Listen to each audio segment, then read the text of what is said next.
Next, I'd like to ask Ustaz Hisham Abdullah to, Ustaz Hisham, you are a teacher of many activists in the Muslim community, including my teacher. I have learned a lot from you. You give lectures on tarbiyah and on many important topics. Can you please address what should be the attitude of the Muslims in the face of a Trump presidency? How should we be acting? Yes.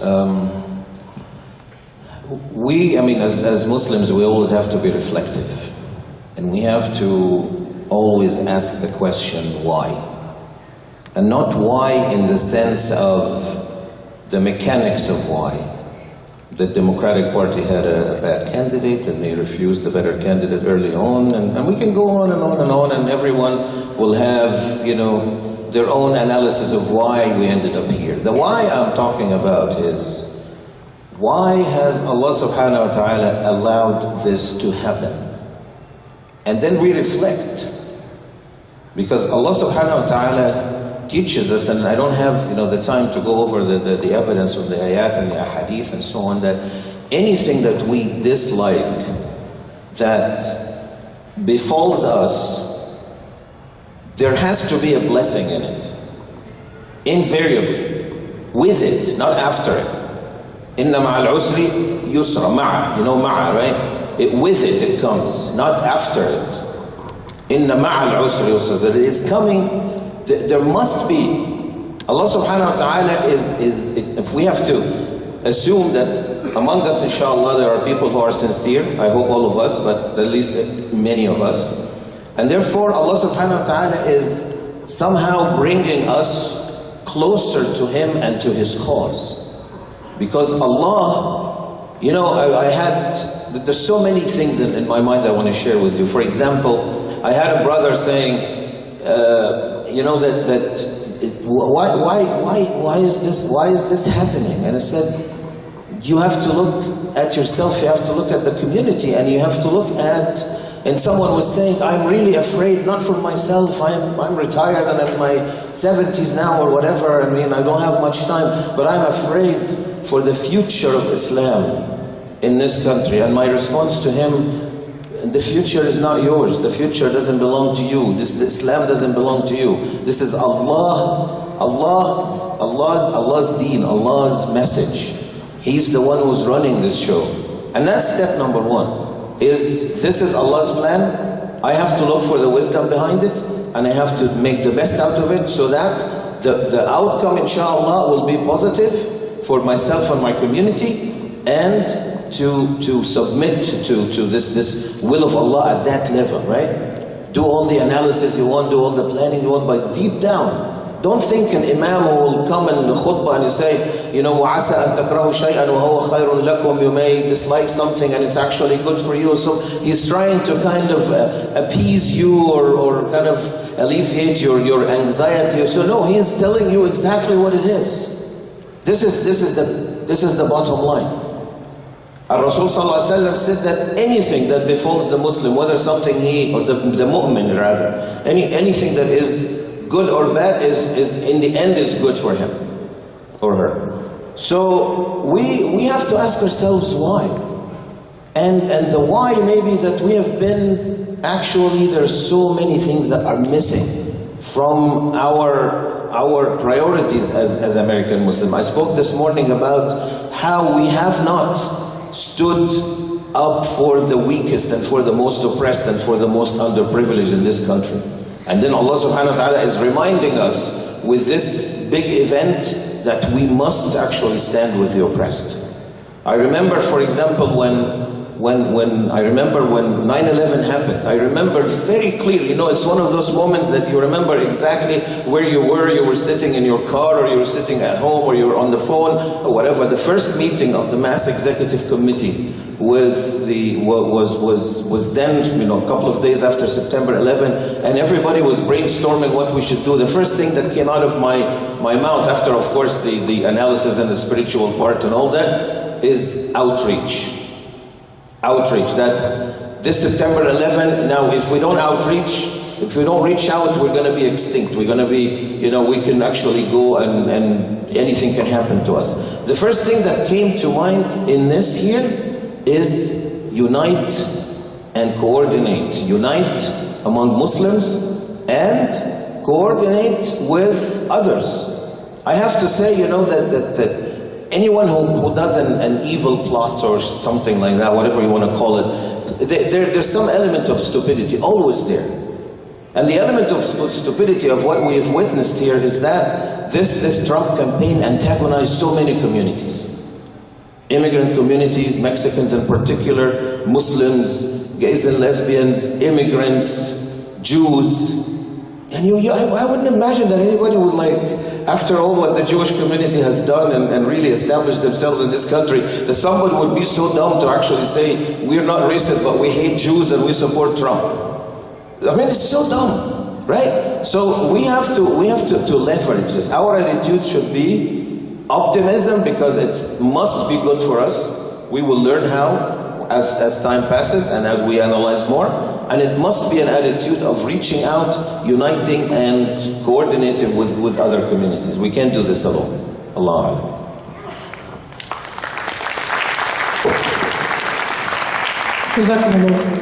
Next, we would like to call on Brother Mujahid Fletcher. I know you are an activist in the community and you have set up several organizations. Please tell us a little bit about yourself and help us address how we should move forward.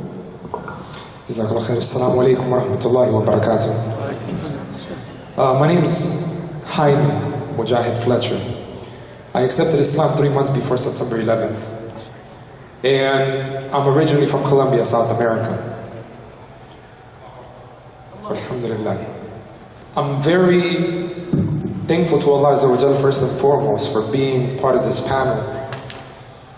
I believe that this community that I have joined after my conversion is a community that I possibly didn't understand or even knew of before I actually studied Islam for 1 year when I was 23 years old. And when I became Muslim, I realized that all the Muslims were not the Sahaba that I read about. You know, when you're not Muslim and you read about the seerah of the Prophet, I was studying tafsir al-Quran in the Arabic language when I wasn't Muslim, from a sheikh in Houston, Texas. And I asked all the questions necessary in 1 year, to the point that when I became Muslim, he said, you should choose the name Mujahid, because you struggled to find the truth so much. And I did this with all the different religions, by the way. Why I mention this about myself is because there are so many Americans, such as myself.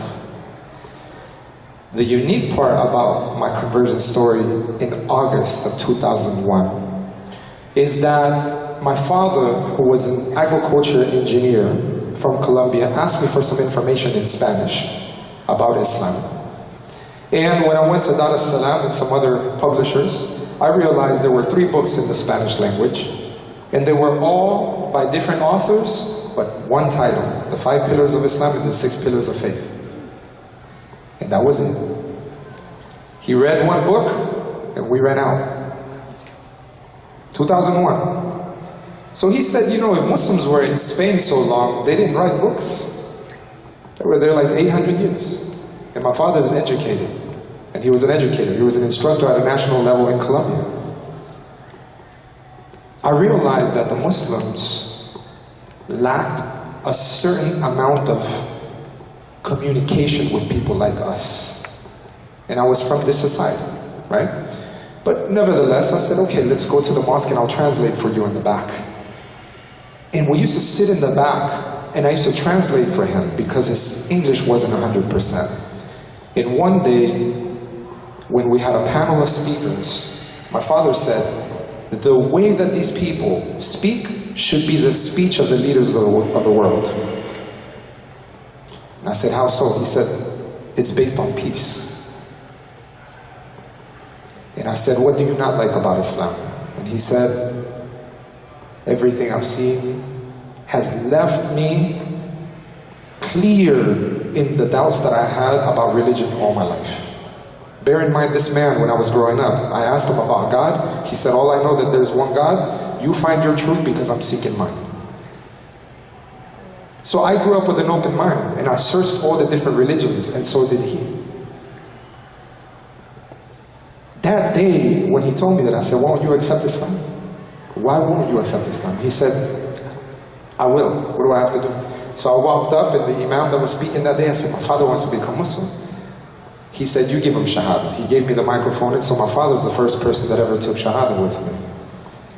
57, alhamdulillah. Takbir. Takbir. Takbir. He was 57 years old. And he looked at me and he said, if there's no material in Spanish, then you're going to have to make it. You heard that? MashaAllah. MashaAllah. And you never think you're the one, right? You never think you're the one, right? It's someone else. Well, if somebody else didn't do it, why me? Who am I? And that's how we all think. And maybe I had these thoughts, but then September 11th happened. And that locked it. Because in Houston, Texas, where we're from, there's 150,000 Muslims at the time September 11th happened.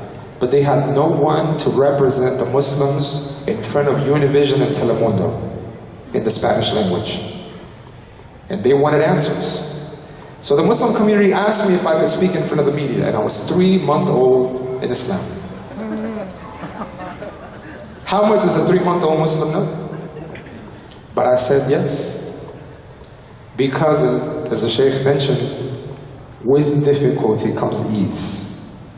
And we learned that even though I was a new Muslim. And I said, there's got to be something good here. Maybe this is the time to educate the people about what we didn't know. And alhamdulillah, when we spoke in front of the media, it opened up the doors. Fast track to now, 15 years later. This year, January 30th of 2016, we opened up the first Spanish-speaking Islamic center in the United States, in Houston, Texas.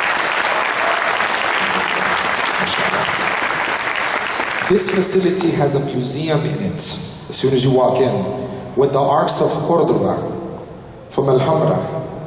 In between there are contributions of Muslims to civilization, in mathematics, in algebra. The first university, degree-granted university in the world was set up by a Muslim woman in the year 859 in Fez, Morocco, Al-Qarawiyyin. So the notion of Muslim women can't get an education, when they see that, it takes that away.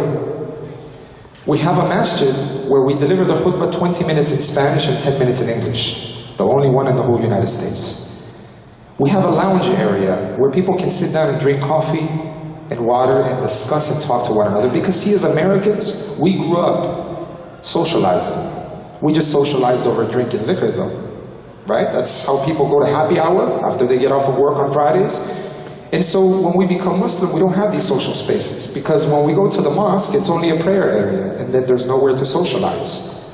So the youth and the new Muslims feel somewhat marginalized and disenfranchised. And some of them are going to the social areas where the majority of society is, the happy hour, and all of this. And we're losing the youth, right? And a lot of the new Muslims go back. So we made this place a place where people can come and speak to one another. But the unique part about this, and where I want you to kind of get an idea as to why 15 years later we built this place, is because we have built everything upon the notion of media production. I am a producer. I had to go to school for multimedia and film. Because in order for me to produce material, I had to learn. Right? My father told me, you should produce this medium. We knew in the future it wasn't going to just be about books. It was going to be about audio and video. So I and my wife, she embraced Islam a week after me, and we got married a month after. Alhamdulillah. She graduated with honors from the Art Institute of Houston, and I graduated with honors. We were the youngest couple. We were the only Muslims in that school studying media, and we were about 20-something years old, young, somewhat. And when we graduated, we knew we wanted to set out to do something, so we built an organization called Islam in Spanish. The organization is to educate Latinos about Islam in the Spanish language. We've recorded the first audio Quran in the Spanish language, from Fatiha all the way to Surah An-Nas. 40 Hadith al-Nawawi, many of the classical works. But more importantly, during the process of producing this, we distributed it all over the world. And we've been able to film and record and build up an audience to where right now, what's happening right here, we're on Facebook Live. We are reaching weekly on our Facebook page, 40 to 50,000 people weekly. And our website reaches 30,000. So on average weekly, we reach about 70 to 80,000 people. That's the new age impact. In this community, when I became Muslim, didn't value media. Until this day, 15 years later, it's amazing that I don't think it's valued. But you know the Centro Islamico, the Islamic Spanish Centro Islamico, this place we just built, we have cameras where we control it through remote control. We have a production studio inside. It's the only place that I know in America has a production studio. And they're and delivering the khutbah, and it's all over the world that people see this. So what happens? We're able to educate more people than we can fill up conventions. 80,000 people a week. So what can we do, brothers and sisters, regarding our situation right now? This is not new. If you look at Al-Andalus, when the Muslims were thriving in Spain, there is a scholar by the name of Ibn Khaldun. He wrote a book called Al-Muqaddimah in the year 1377. And he wrote about something called Asabiyya, which in these days is translated as social cohesion. He lived out in the desert with tribes, and he observed how they preserved their identity and how they survived. And he realized in a 4-year sabbatical, as he wrote, by observing them, that when you're a minority, you have to come together to protect one another. That's the only way that tribes used to survive in the desert.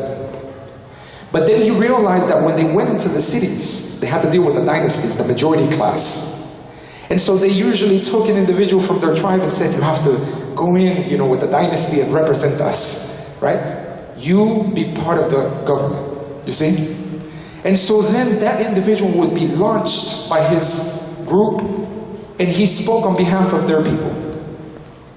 And then the next generation came, and that individual that was now in a position of power began to not really have the asabiyya, the social cohesion he used to have with his tribe, because now he's in a different place.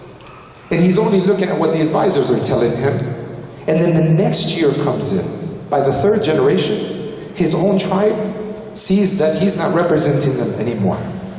And by the 5th generation, a new group of minority come and place their spokesperson in there. And then it starts all over again. Brothers and sisters, as Muslims, do you know that Ibn Khaldun, with this notion of asabiyya, if you get any sociology book and you look at the history of sociology, he is categorized as the father of sociology. A Muslim. And this is a science that we study nowadays. As a Latino, I'm a minority in America. Right? Latino is an ethnic minority. We are about 55 million, they say, in 2014 from the Pew Research Center, about 17% of the population. Muslims, we're a religious minority, right? Which they say about 1% of the population, 2%. And then being a Colombian, from Colombia, I'm a minority within the Latinos. Colombians make up 2% of Latinos. Majority Latinos, Mexican, Puerto Rican, and so on. And then I'm a Latino Muslim convert. Converts are 25% of the Muslim community. I'm the only convert here, right? MashaAllah. And it's how many of us? 5 of us? Okay, so it's a little bit less ratio. So what happens is this. I personally represent a minority within a minority within a minority within a minority. Quadruple minority. And what that means is, which there's a book, actually, called The Creative Man. And it's about people who become minorities within minorities. The only result that you get is someone who has a very unique point of view that many from amongst the majority cannot see. And nowadays, if we utilize the media in the way that we can, we're able to let people know who we are. And if you and I don't tell our own story, we're going to have to be defending other people's wrong story about us. So we work to negate instead of proactively explain who we are. And this is where the majority of the problem lies within our community. And I'll just end with this, brothers and sisters. There's an amazing study by Dr. Lara Dotson. She calls it the triple bind. It talks about how the demonization of Islam in America has placed a specific burden on Muslim converts of diverse backgrounds, cultural backgrounds. Because the majority may be Indo-Pakistani, Arab, African countries. So what happens is that there is a political and social backlash specifically towards those classes such as a Latino Muslim.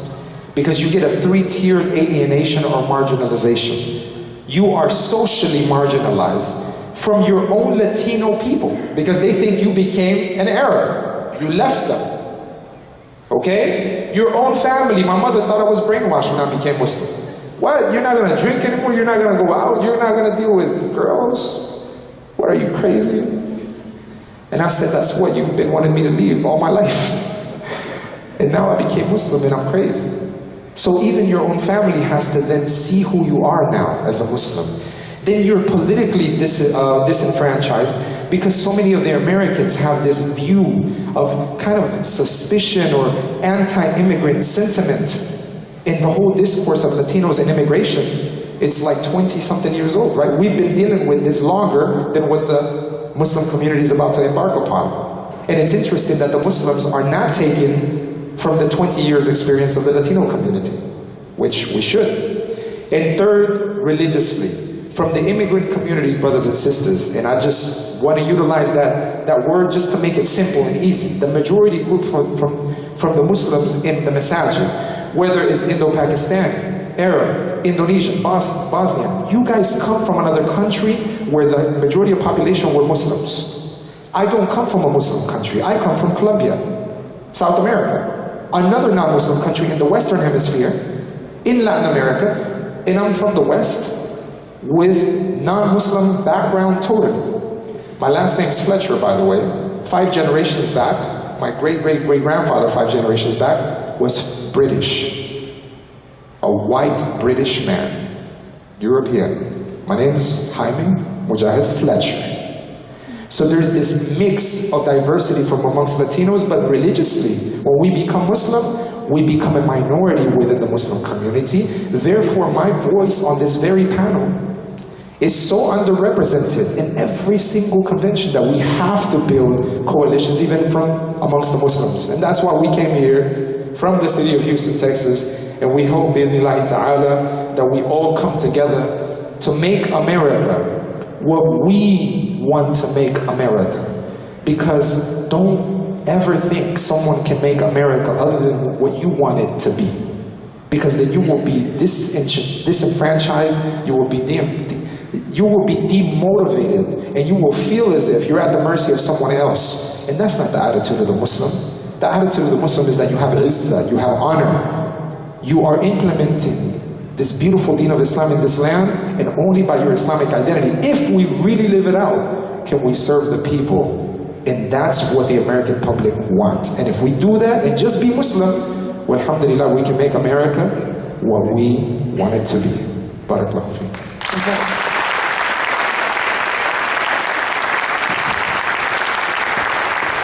Jazakumullah khairan, Brother Mujahid, for this wonderful description of your journey and your philosophy on outreach.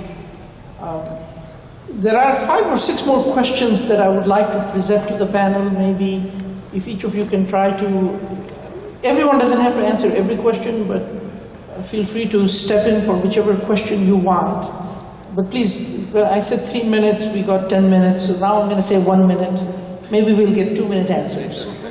Yeah, no, we'll say 1 minute. But let me quickly summarize a few key points that I think our esteemed speakers have spoken about. The first is the issue of belonging. We belong in America. We are not going to allow anybody to make us outsiders. So that's an important point that I think several in fact, all four of you have touched on this. A second point that I think several of our speakers have spoken about is, look, we need to be optimistic, not fearful. We need to be outward looking, not inward looking. Okay? And then we have talked about the individual roles. And Jazakallah khair for Brother Hussam, who explained this concept that, look, we cannot be as effective if we are lone wolves. We have to individually join a political party. And you don't have to join his political party. You can join the other political party. In fact, we need Muslims in the Republican Party and the Green Party and the Libertarian Party. Okay? In any case, a person must be, we need Muslims in every table. So this is very important. We would like, and I really want to, this is my opinion, I really want us to understand this. So if I am a Democrat, which I am, and if I run into a Republican Muslim, I don't need to treat him like the enemy because he is not the enemy. He's my brother. We have a slightly different political philosophy. Okay? This is an important concept to understand. My enemy is the one who wants to marginalize Islam. And that person could be in my party or in the opposing party. That person is my enemy.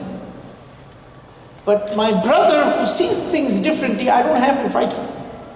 Understand that, so for example, in the Minnesota delegation, we had, by the way, Minnesota had the largest number of Muslim delegates to the convention this year. We had 9. Okay, 7 of us were Bernie delegates, 2 of us were Hillary delegates. Okay, so then somebody came to me and said, are we going to do something about these 2 Hillary delegates and are we going to force them to change their minds? It's like, no. What happens if Hillary gets the nomination? Now we need a spokesperson inside that camp. This is a good thing. So we need to understand that the person on the other side of the table today may be your ally tomorrow. I've seen these Muslims attacking each other in a very unhealthy way. This is not good. I would like to give every individual person in this room an assignment. Within the next 6 months, I would like you to meet 4 elected officials. Your city council member, your mayor, your representative, your senator, your police chief, it doesn't matter who. This isolation business is done. We need to get out of this. Join a party, go attend a fundraiser for a political candidate you can support. So, but they're all thieves, brother, they're not all thieves. Yes, there are some good people. Go find the good ones and support them. Right? And also, you need to host a political fundraiser for a candidate of your choice, at least once a year. Try to become a party officer. By the way, most of these parties are desperately looking for anybody with energy. If you show up, you might become chairman. And this actually happened. Is that a true statement? This is a true statement. So I want the Muslims to be thinking in this way. Now I want to ask to my esteemed panelists a few questions. Question number 1, what should be the role of every masjid? So many of us here are involved in different masjids and community organizations. Can you give us a list of tasks or to-do list or ideas for every masjid or community organization to do that is valid within their legal status that they can do? Who would like to do that?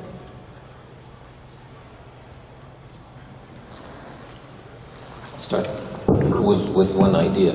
But before that, by the way, I'm a Democrat as well, and then I used to ask my brothers and sisters in the Republican Party to repent, to make tawbah, and leave their party. But I'm going to stop doing that because I agree with you, we need Muslims in the Republican Party as well. So the one thing I want us as a Muslim community to be deserving of the mercy and the barakah of Allah subhanahu wa ta'ala. That will not happen if we don't stand up with the oppressed. Any organization, whatever you are, if you are a grassroots organization, if you are a masjid, if you are a relief organization, if you are an advocacy organization, whatever that type, part of your core agenda should be standing up with the oppressed, standing up with the weak, standing up with the underprivileged, with the poor, with the needy, with the disadvantaged. Anything. That is, to me, I loved it when Imam Jihad yesterday was talking about practical theology. That is practical theology. That is the application of our aqidah in real life. We must do that. Do not expect the help from Allah to come to us when we are turning a blind eye to the oppressed, other than ourselves. And the Prophet, I can go on and on, I will not, but don't worry if I said, but the Prophet ﷺ in Mecca, in the middle of all the persecution and all the oppression that he and the Sahaba were exposed to, he was standing up for the oppressed as well. And I can, if you meet me outside, I can tell you the story. Inshallah.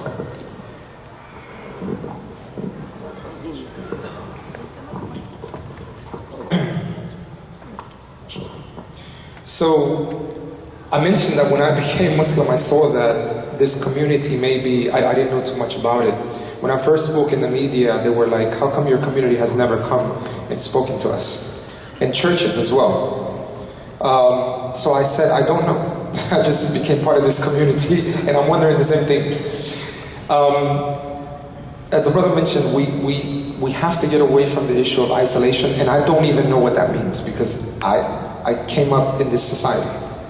I don't know what it means to be isolated. I only found that out when I became Muslim. I saw people who were isolated.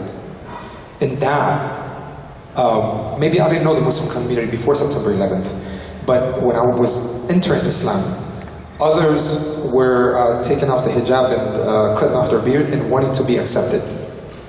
In America, you don't have to act to be accepted.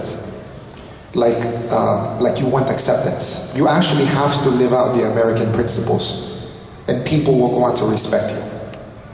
If you do things for others just for yourself, as the Sheikh mentioned, right? MashaAllah, you stand with the underprivileged, but you don't stand with the underprivileged for your own well-being. You stand with the underprivileged for their well-being. You see how that works? Because when I became Muslim, I saw a lot of open house, mashallah, all over. Hey, invite your neighbors and all that. And I thought that went on all the time. But then whenever everything calmed down, it didn't happen anymore. And then something happens on the news, on the media, and all of a sudden the Muslims wake up. And then they go back to sleep. But now, mashallah, for 4 years, maybe they'll be awake for 4 years now.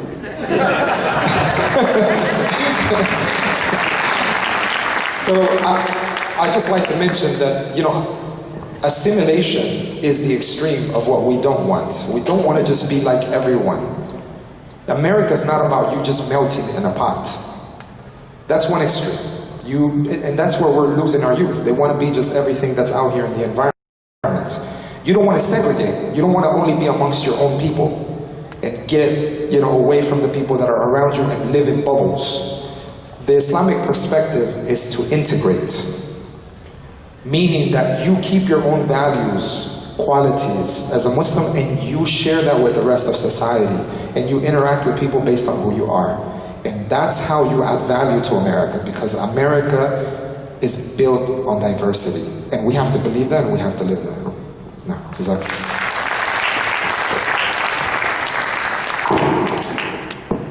Just briefly to add to what the other esteemed speakers and brothers mentioned, I would say for every masjid specifically, not just any other organization, the masajid, every masjid should be very familiar with city council members, including the mayor. Every one of them should invite them, have them address the community, whether it's after Jum'ah or have a special town hall, open town hall meeting with the community. Invite various ones, have them discuss some of the issues. Invite the chief of police, hold some events where you allow for that engagement. Every masjid should be very familiar with the local churches and synagogues, the progressive ones, the ones that are not anti-Muslim basically, should be very familiar with them, inviting them, attending some common events. I'm not talking about theology. We should move beyond theological discussions. That could be done academically, could be done with the imams and the pastors. I'm talking about what can we do together for the common good. So if we can get the Muslims, the Christians, the Jews, the Hindus, the Sikh, the Buddhists together to feed the homeless in the area. And I think we should be beyond just feeding the homeless. That is good, but we should stop thinking that this is where it stops. I'm going to ask you very specifically, how many of us as masajid and as individuals are willing to stand for the rights of others? As my dear brother Mujahid said, and Sheikh Dr. Hisham said, for the sake of the community. How many of us are willing to be in a protest to stand by our African American brothers and sisters in the face of police brutality? Right? Let's do it. Latinos, yeah, actually any brown people and how many of us, not just when it's discrimination against Muslims, when their young men are being targeted, specifically their young men, on petty crimes and sometimes even no crimes, entrapments.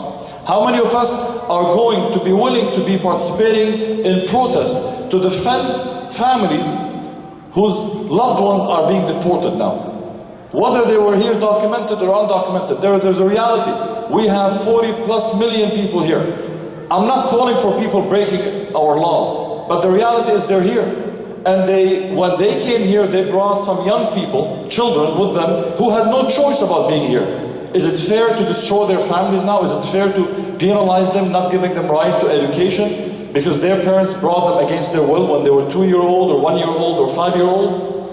We have to be willing, not just to say we're expecting people to stand by us. So as a masjid, as institutions, but the masajid are a reflection of us. If we're willing to stand up for the rights of people, to stand for human rights. Again, laws are laws, but the reality behind these issues and incidents are people. People like you and me. People have reasons why they left their country.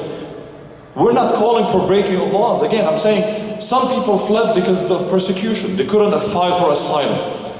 And whatever the reason is, we need to deal each case on a human level. So I'm calling on us moving beyond the feeding the homeless. That is good.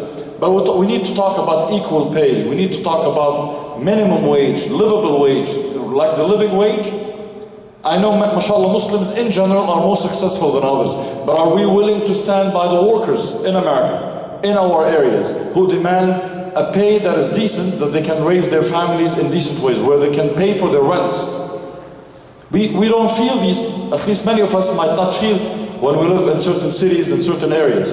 But if you are expecting that Allah's blessings will come to us, it has to be when we're doing something good, standing for justice.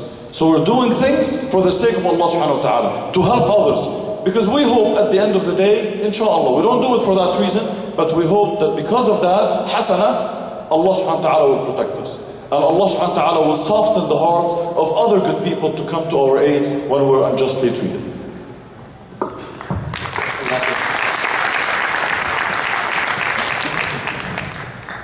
I am one of the fortunate to be the president of the Mosque Foundation in Chicago. Those who are familiar with Chicago and the Mosque Foundation, they know who I'm talking about. Alhamdulillah, by the blessings of Allah subhanahu wa ta'ala, we have almost 4,000 people on our Jummah. 25,000 people for our Eid prayer. Donald Trump contacted us, wanted to come to our Eid prayer to speak to Muslims. And we said no.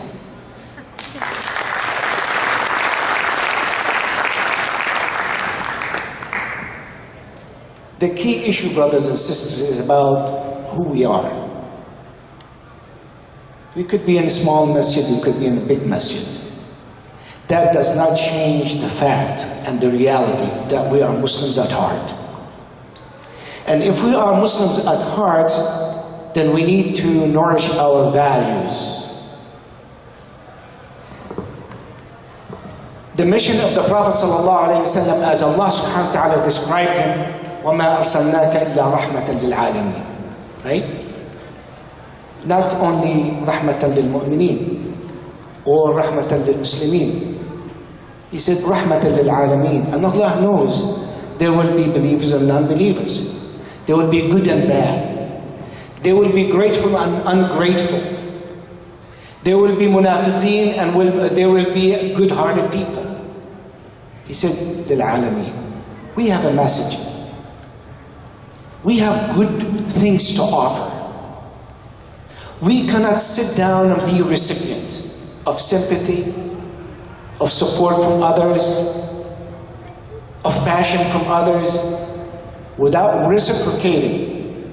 As a matter of fact, without taking the initiative. Because we have a mission.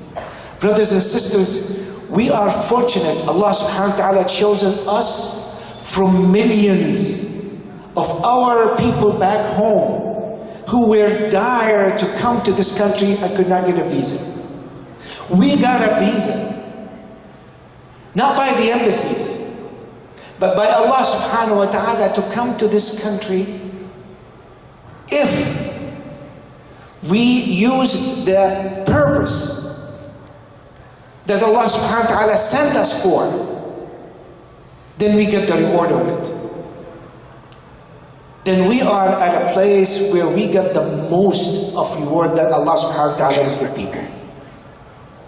If we miss this opportunity, all we gain is McDonald's. That's all we get from it. Or Burger King. The American style. In and out, okay. That's all. In and out. There's really nothing out of that. Chicago, he doesn't know. I'm sorry. Yeah, we get McDonald's headquarters there. So, brothers and sisters, we have a mission, and therefore our masajid should be the connection place. Alhamdulillah, in our masjid we work with other groups and an organization. It is one of the largest community organizing in the nation. And we do joint work with them about healthcare, affordable housing,